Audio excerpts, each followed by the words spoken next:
Hello, everybody, and good morning.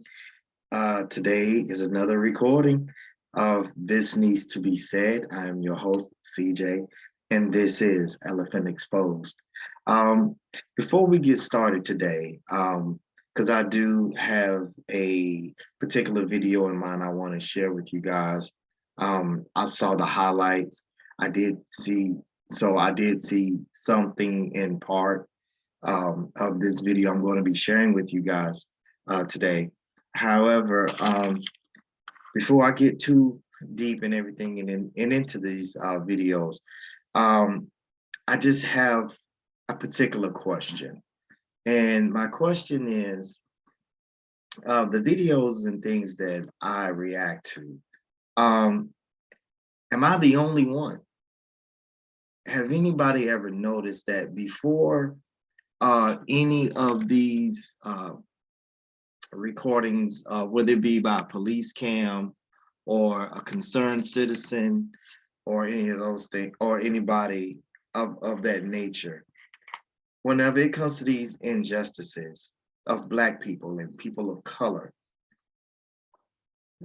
why is it that we always start these videos out basically speaking up for the innocence of these victims of injustices?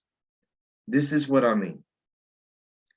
Um, I was looking at a story that was posted by the Atlanta Black Star, and one of the first uh, captions or one of the first lines within this story was that the driver was innocent. He hadn't done any crimes, so forth and so on. So therefore, it's it's click worthy, or in the media world we call it clickbait. Well, all of it, um, no matter what you look at, even if we are, and this is my opinion about the question that I just presented to my audience. The purpose of Elephant Exposed is to expose the inhumane treatment, period. The unprofessionalism, period. So it doesn't matter if it was justified. That's what courts are for. That's secondary. The first thing that my job as being the host of this particular platform of Elephant Exposed is to show the world its mirror image of how it looks. And so whenever we see these titles and highlights and everything, it's not for us to sit back and try to play, judge, jury, and uh, sentencer about someone's plight, because whether um, an action of the police officer was justified or not, that's going to be for that individual and or the courts to decide. In this particular case, um, this Black Georgian male settled out of court. But there is some video footage. I do want to share it. So we're going to dive into it and take a look at what actually happened. And get to my file here. What actually happened. And then and he also did a very touching video of the follow-up of it. But here we go, okay?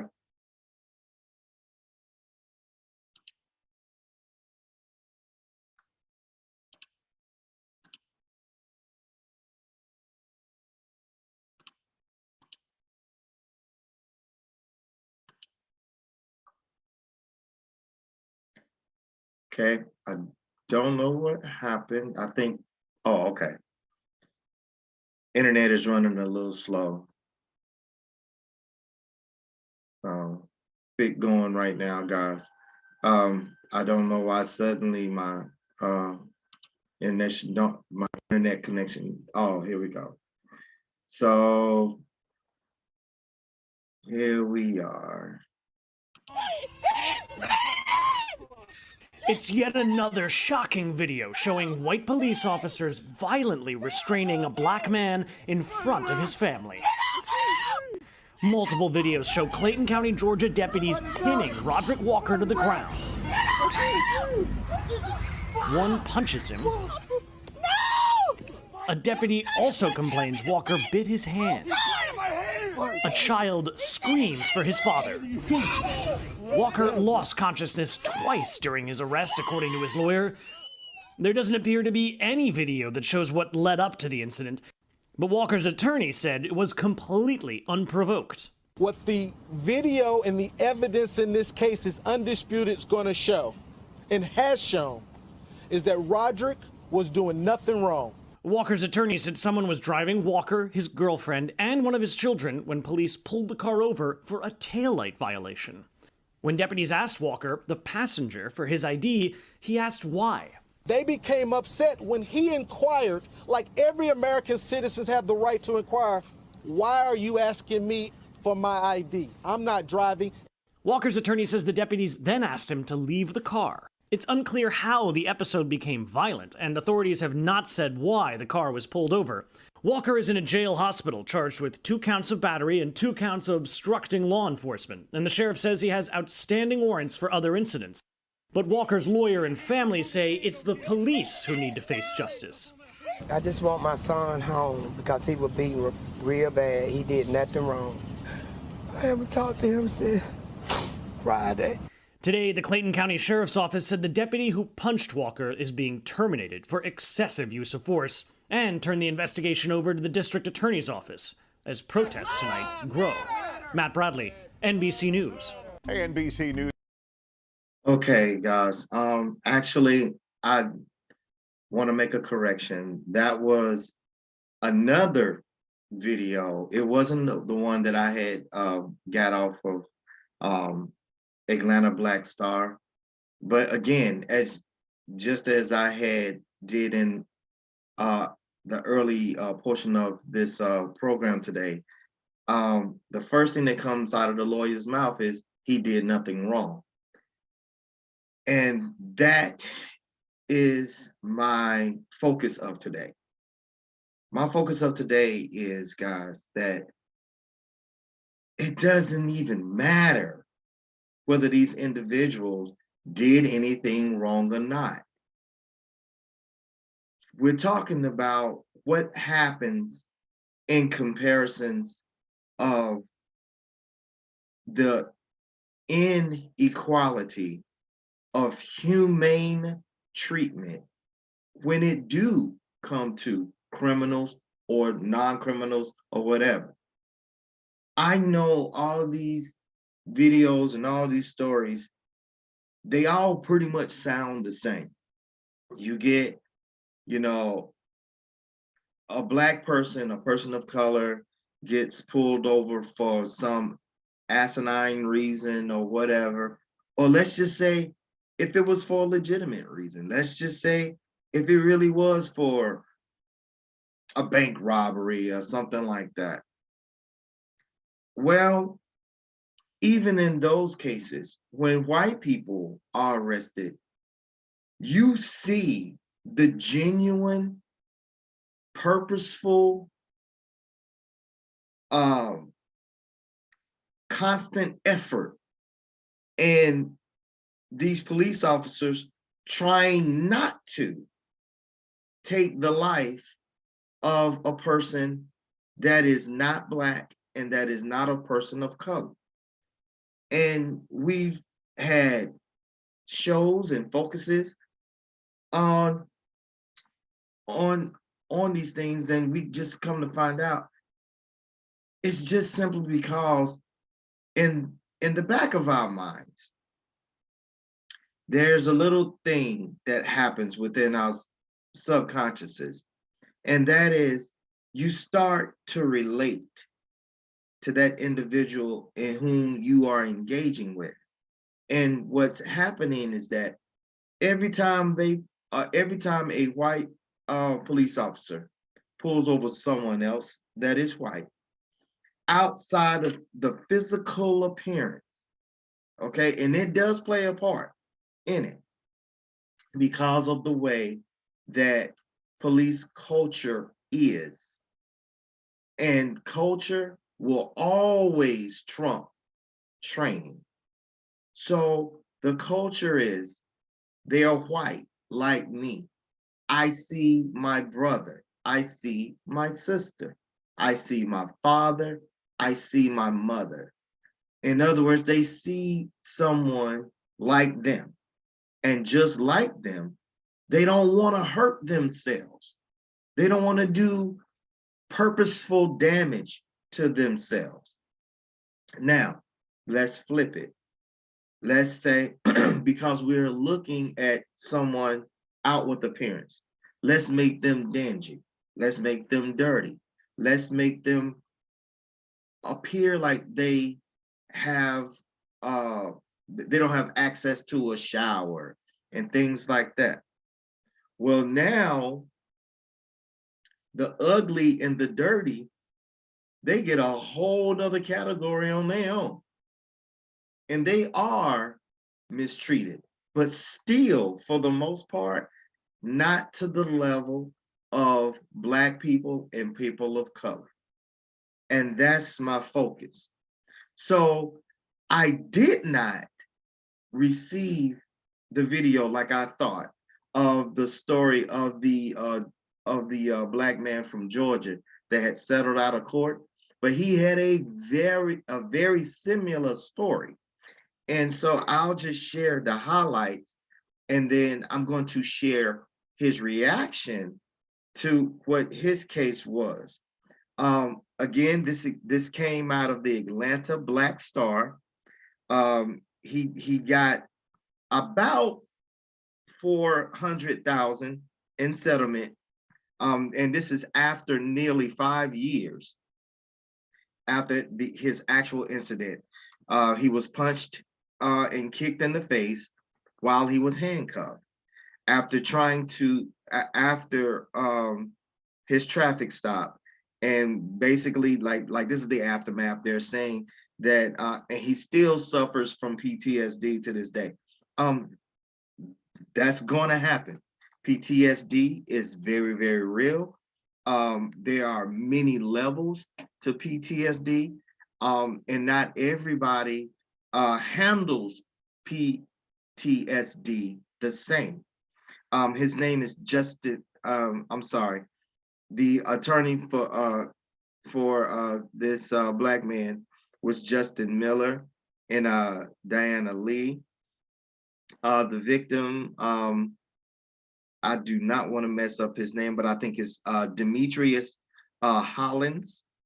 And he was assaulted by a sergeant by the name of Michael Bogovani and master police officer Robert McDonald during a traffic stop on Wednesday back in April of 2017, on the 12th day of April of 2017. So we're talking years later.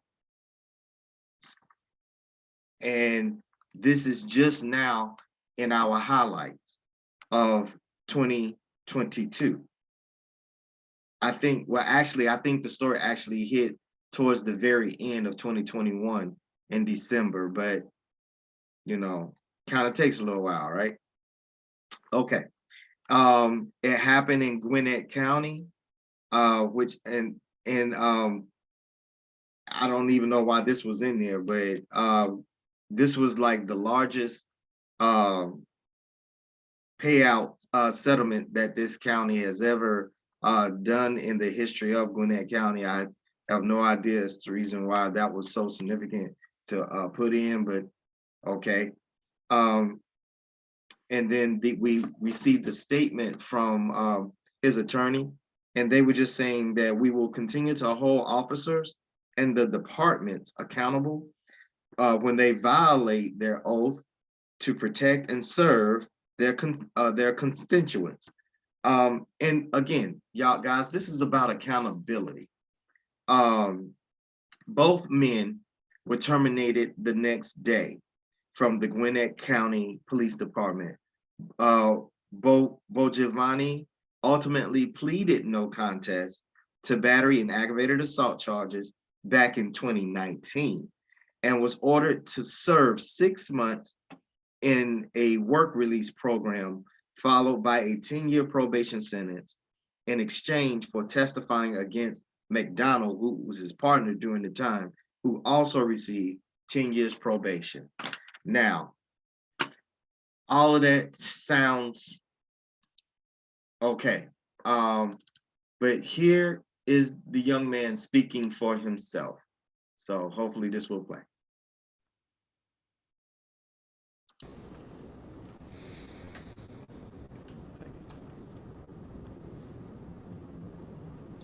Good morning. My name is Demetrius Brian Hollins. I am 21 years old with a dream of career in film production. Like most young men my age, I'm working hard to build a future for myself, and in my spare time, I enjoy making funny videos with my friends.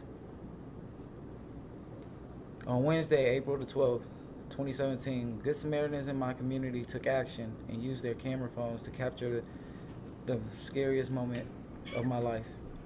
There are no words to express my sincere gratitude to my community. The truth would have never came to light without these videos. No one would have believed that I did nothing to provoke an assault I suffered in the hands of these two Gwinnett County police officers. With these Good Samaritans, none of you will be standing here. Even now, there are still many people who see me as a criminal, not as a college student or as a son. On Wednesday, April the 12th, 2017, I was still punched, tased, kicked in the head, and incarcerated for no reason. Media outlets still report that drugs were involved. For the record, there were none. My license was not suspended. My vehicle was properly registered and insured. I am a law-abiding citizen whose rights were repeatedly violated. And even if all that I said was true, that still doesn't give the officers the right to punch me in the face or stomp on my head. Since this attack, my life has changed overnight. I am more afraid, less trusted, and concerned that at any time this could happen again. It is difficult to sleep or eat. I look in the mirror, see my bruises, feel my headache, but through it all, I am happy that I'm still alive. My family thanks everyone for their love and support during this difficult time. Thank you, Demetrius. Demetrius' mother, Tamara Crenshaw, she'd like to say a few words. Good morning. I would just like to reiterate on what my son had to say. I really appreciate and I'm very grateful for the persons that were brave and unselfish to provide the videos that were taken on that Wednesday afternoon. If it were not for you, I believe, and just like any other parent in my position would believe that these two police officers would have gotten away with this. And my son would just be another young male bound to the system. With that being said, words cannot express the shock, anguish, hurt, disbelief, anger, distress, and outrage that this has brought to our family. This situation has traumatized all of us. For the past few nights, sleep deprivation has consumed me as a parent. And it's been very difficult for me to even get my head around this still. No parent should ever have to go through what I'm going through right now. It saddens me, even being here this morning, trying to keep my composure and express how this situation has left me and our family broken.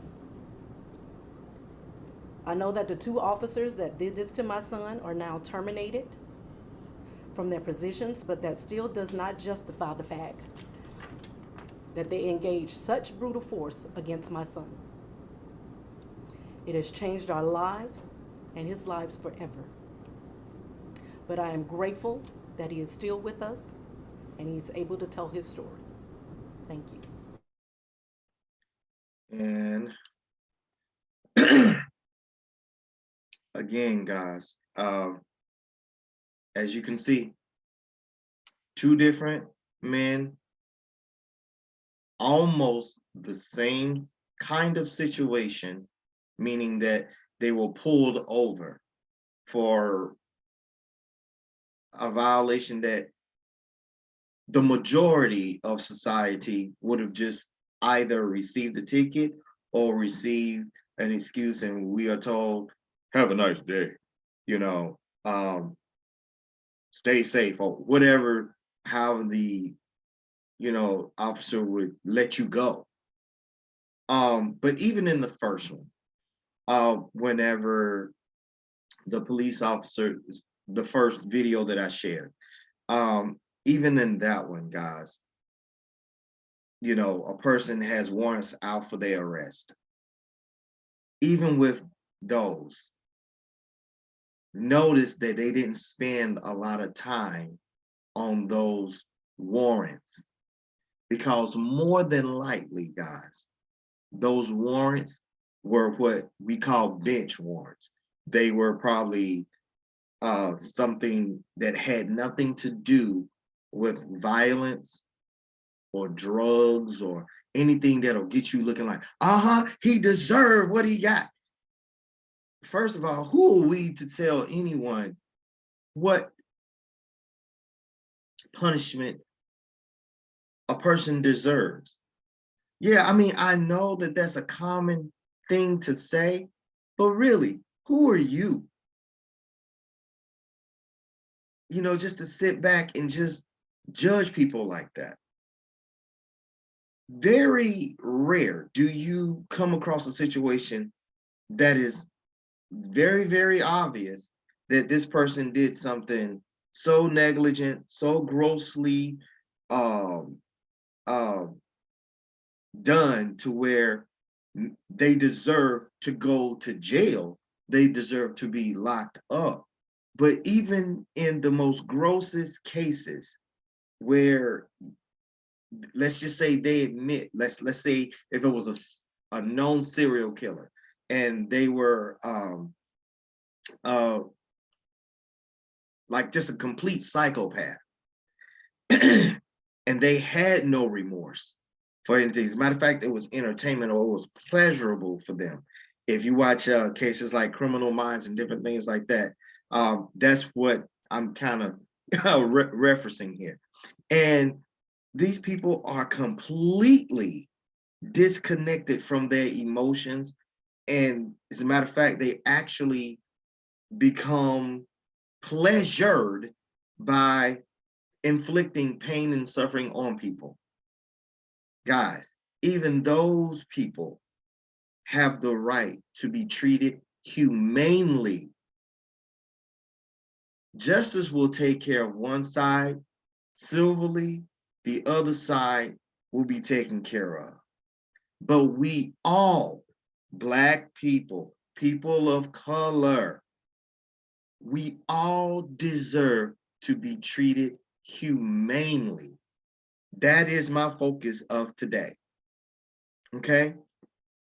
And so, I mean, and there are groves of stories out here that like I said, I know it's almost like a cookie cutter But as long as you still have officers out there that have yet to catch up to the millennial way of living, we're going to have a show for you. So with that being said, guys, I'm going to go ahead and wrap it up. I want you guys to really think about what I had shared with you today. It is truly one of those things to where if you've ever had anyone, any kind of connection to anyone like our victims here, you can see that what they're going through is very serious. It's no joke. And like in the second video, I believe that that young man was a teenager.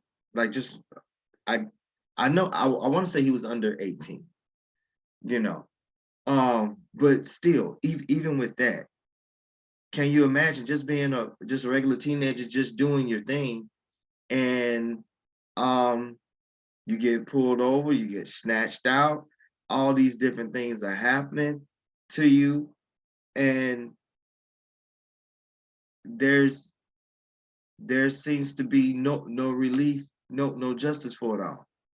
So if it wasn't for these phones, if it wasn't for these cameras, these dash cams, the cameras that police officers have on their uniforms, in which they have control over, even with those, if it wasn't for video, guys, Black people and people of color would still be portrayed in the media as individuals that are less than human, people that are looked at as being not trustworthy, people that are being looked at that they that people would treat their pets better than they would treat Black people and people of color, just because of the stereotype alone, and has been, repeated and repeated, day after day, news clip after news clip.